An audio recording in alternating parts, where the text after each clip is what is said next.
C'était le matin, et l'or d'un soleil tout neuf tremblait sur les rides d'une mer paisible. À une encablure du rivage, le bateau de pêche relevait ses filets et invitait au petit déjeuner, et son appel transmis dans les airs attira 1000 goélands virevoltants et se disputant les débris de poissons. Une journée de labeur commençait ainsi.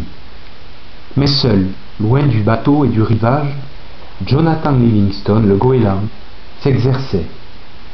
À une trentaine de mètres d'altitude, il abaissait ses pattes palmées, relevait son bec et s'efforçait douloureusement d'imprimer à ses ailes une plus forte cambrure. Cette cambrure freinait son vol. Il se sentait ralentir jusqu'à ce que sur sa tête, le vent ne fût plus qu'un léger souffle et que là, en bas, sous lui, s'immobilise l'océan.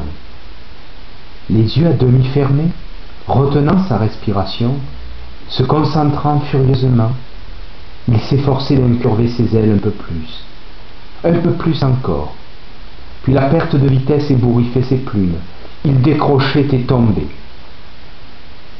Les goélands, nous le savons tous, n'ont jamais la moindre défaillance en vol. Ils ne connaissent pas la perte de vitesse. Tomber des airs, toute sustentation enfui. C'est pour eux la honte. C'est pour eux le déshonneur. Mais Jonathan Livingstone, le goéland, sans la moindre vergogne, tordant à nouveau ses ailes, les cambrait en frémissant, ralentissant, pour s'effondrer encore en perte de vitesse. Jonathan Livingstone, le goéland, n'était certes pas un oiseau ordinaire. La plupart des goélands ne se soucient d'apprendre, en fait, de techniques de vol, que les rudiments, c'est-à-dire le moyen de quitter le rivage pour quêter leur pâture, puis d'y revenir s'y poser.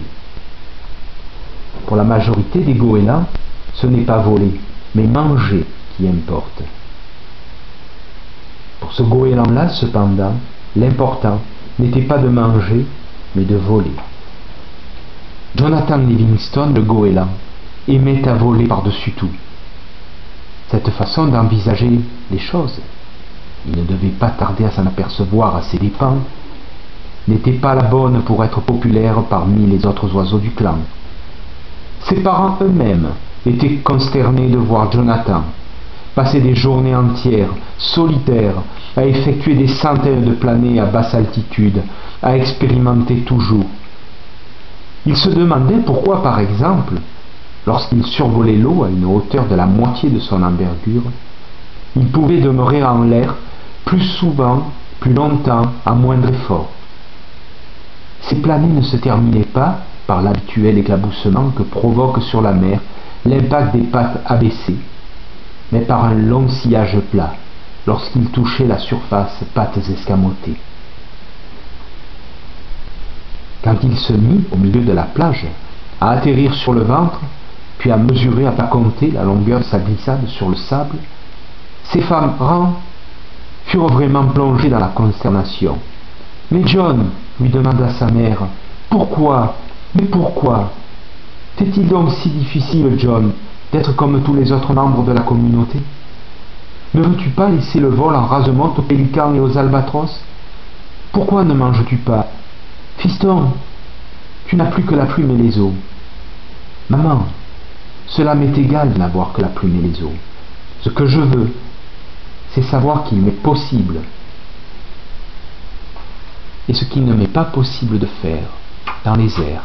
Un point c'est tout, et je ne désire pas autre chose. Voyons, Jonathan, lui dit dans sa bienveillance son père, l'hiver n'est pas loin, les bateaux vont se faire rares, et les poissons de surface gagner les profondeurs. Si étudier pour toi un tel besoin, alors étudie tout ce qui concerne notre nourriture et les façons de se la procurer.